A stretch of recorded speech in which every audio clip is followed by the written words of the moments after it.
Hi everybody, welcome back to 30 Days Until Dawn. I'm John Branningham, and this month of December we're talking about the foothills, about winter, about all of this. We're back into our nature poetry, and we're taking a look at how these things work together. And so today we're going to try to resist the kind of what nature poetry can often become weak because it's just a celebration of nature, and nature should be celebrated, but generally your poetry can do more than that. And today we're going to try to do more than that. I'm thinking about, okay, so I'm in California and I'm experiencing winter, and this is what winter feels like in California. But meanwhile, I know that there's places where it's very hot, it's very cold, it's very dark, there's all sorts of things going on. And that's true also in terms of the political reality of this time, right? California right now in winter is a fairly pacific place to be, right? It's a fairly safe place to be. But meanwhile, there's things going on in other parts of the world that are less so, right? And where people are dealing with a lot of different things. And that's the poem we're going to be working on today. It's a Meanwhile poem. If you follow this, some of you have followed this for the entire, I guess, 6-7 months that we've been doing this.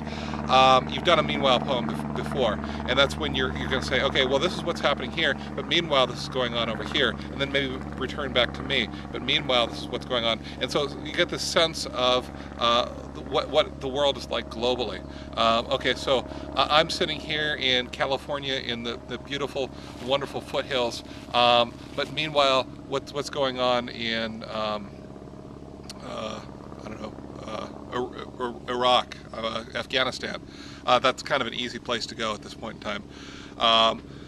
What's going on? I've got the semester off. Meanwhile, what's going on with those students that I've taught for so many years, right? I think of the first students I have who must be in their 40s by now, and meanwhile, what is it that they're doing? I think of the kind of struggles they were having back then, and I wonder if those things have stopped. I'm not going to get into specifics here because I don't want to give away anybody's life story, but you know, I wonder if those people have gotten over the problems they were having, if it's gotten worse, if they're still alive, that kind of thing, right?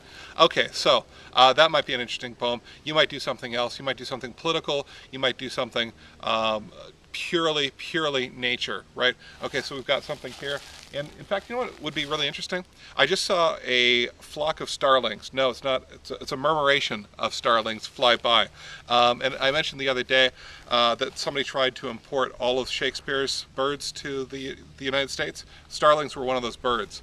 I've got the starlings sort of clustering and flying around here, and they're flying basically in the patterns they would during the summer in England where they're native, or Europe where they're native. But meanwhile, the starlings over there are doing something, and meanwhile, starlings in New York are doing something. And it'd be an interesting thing to take a look at. How are those starlings existing in these different places? That'd be really interesting. Okay, so anyway, when you're done, post it down below, and we'll comment. And I'll see you tomorrow on 30 Days Until Done.